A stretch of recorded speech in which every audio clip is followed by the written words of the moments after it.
E a entrega das declarações de imposto de renda 2023, ano base 2022, já começou. Você já entregou a sua declaração? Tem dúvidas de como acertar as contas com a Receita Federal?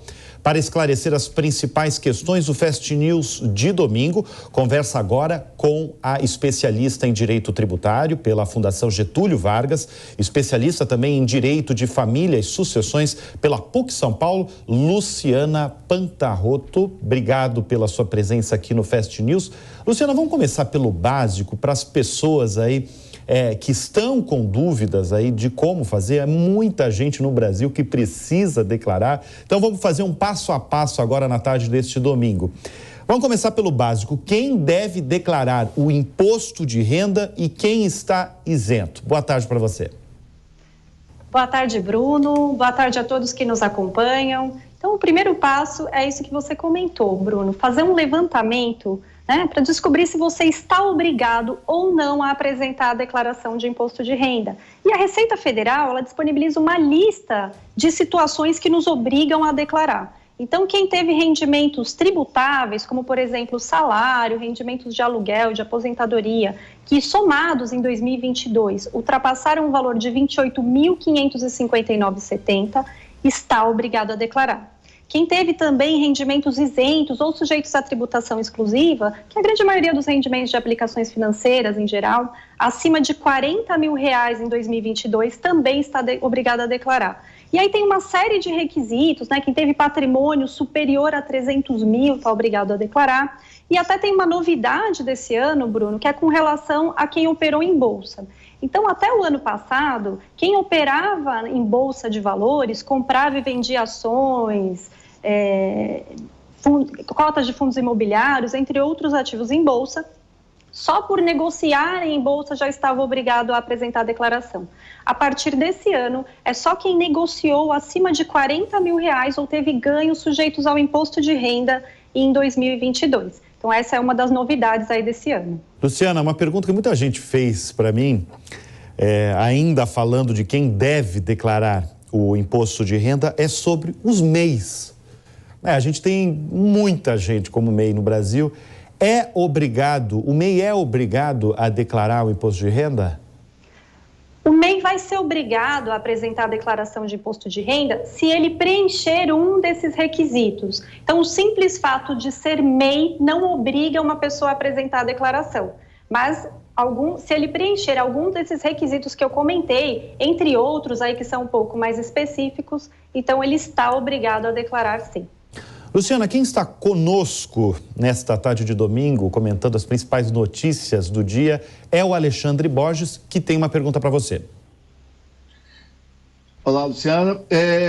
Boa tarde. É para saber em relação ao CPF eletrônico, o e-CPF, que tem uma discussão se vale a pena, se não vale. Eu queria saber da sua opinião, o quanto que facilita ou não você ter o e-CPF. Boa tarde, Alexandre. Excelente pergunta.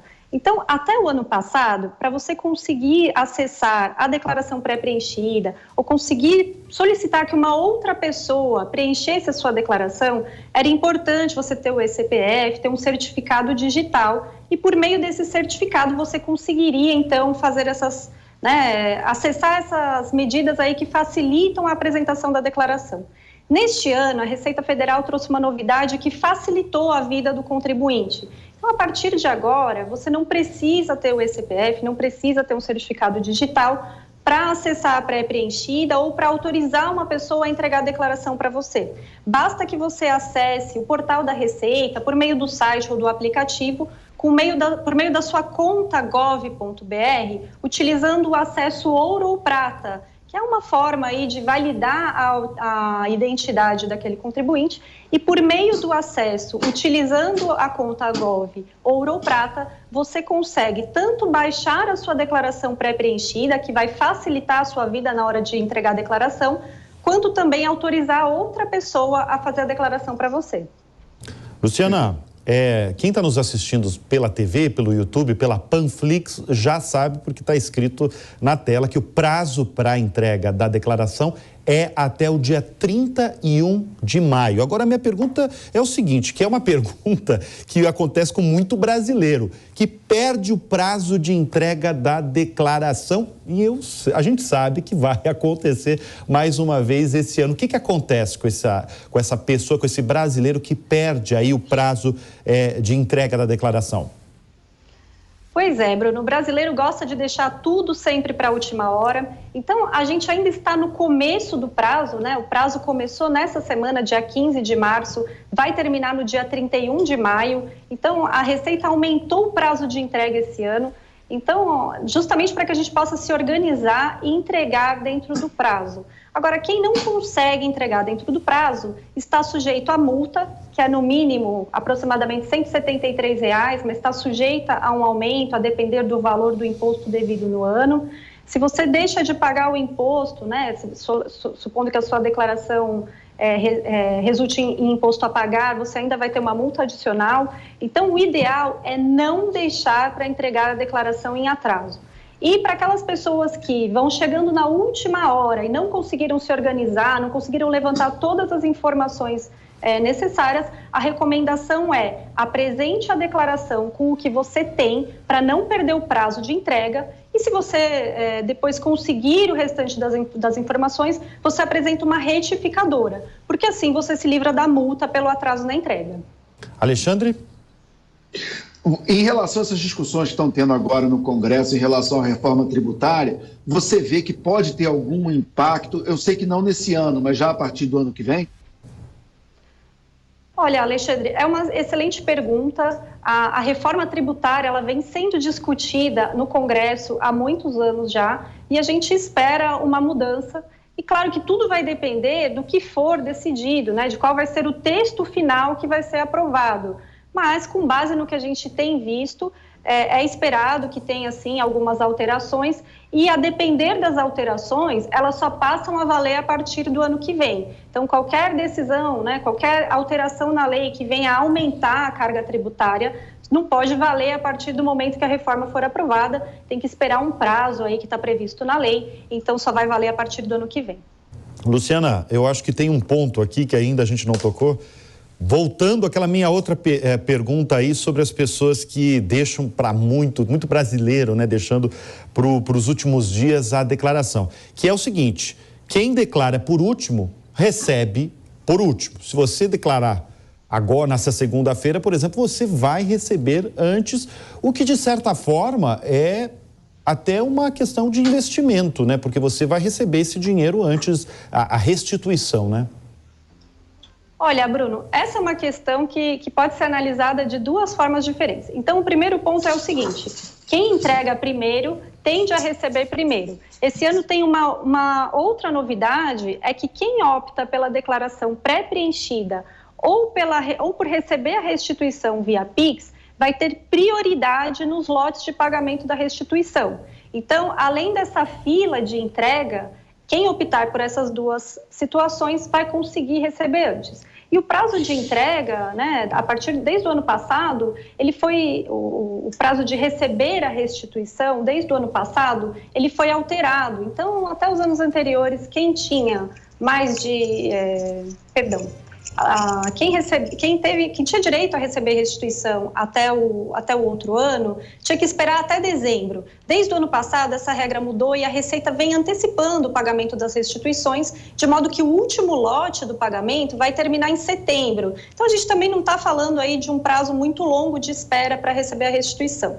Agora, o ponto, Bruno, é que a Receita, ela devolve a restituição corrigida pela taxa Selic, sem tributação, líquido de imposto, né? Então, se você vai pensar em investir esse dinheiro, pode ser até interessante receber a restituição um pouquinho depois, porque aí a restituição vai vir corrigida com a taxa Selic sem imposto, o que representa aí ganhos superiores a muitos investimentos, a muitas aplicações que estão sendo oferecidas aí no mercado. Então, pode ser interessante por esse lado, se você não estiver precisando muito do dinheiro, você pode apresentar a declaração um pouquinho depois. E sempre aquela recomendação, né? Mande antes. Eu recebi ao vivo agora, na tarde desse domingo, eu recebi uma pergunta de um espectador questionando o que é uma declaração pré-preenchida. Ótima pergunta. A declaração pré-preenchida é aquela em que a Receita já utilizou dados da base da própria Receita Federal para facilitar o preenchimento da declaração. Então, neste ano, as informações que a Receita Federal vai utilizar para facilitar a vida de quem vai preencher a declaração. Se o seu empregador apresentou as informações sobre os rendimentos que você recebeu em 2022 para a Receita Federal, essas informações já vão estar na sua declaração pré-preenchida, você não vai ter que digitar todas essas informações. O patrimônio que você já tinha declarado no ano anterior já está lá na declaração pré-preenchida, você só tem que fazer algumas atualizações. Se você teve despesas, né, e o prestador de serviço já declarou essas informações para a Receita, isso já vai estar lá na sua ficha de despesas dedutíveis, como despesas médicas, por exemplo.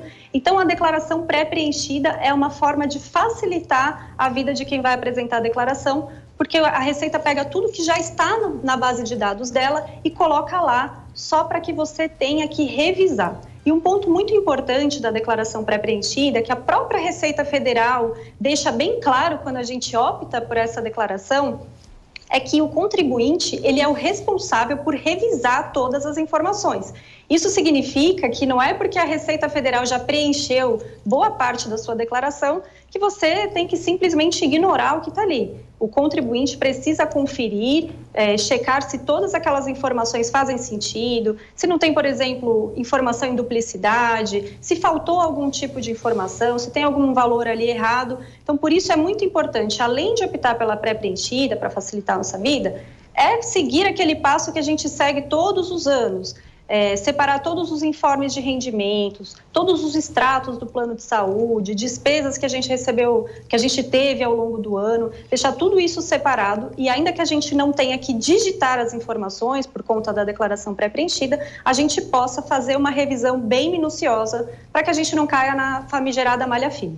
Bem, nós conversamos com a especialista em Direito Tributário pela Fundação Getúlio Vargas, especialista também em Direito de Família e Sucessões pela PUC de São Paulo, Luciana Pantarotto. Alexandre, você tem mais uma pergunta? Não, eu estava te acompanhando e concordando. Luciana, muito obrigado pela sua presença aqui no Fast News. Bom domingo. Muito obrigada, uma boa tarde para você, Bruno, Alexandre e a todos que nos acompanharam. Até mais.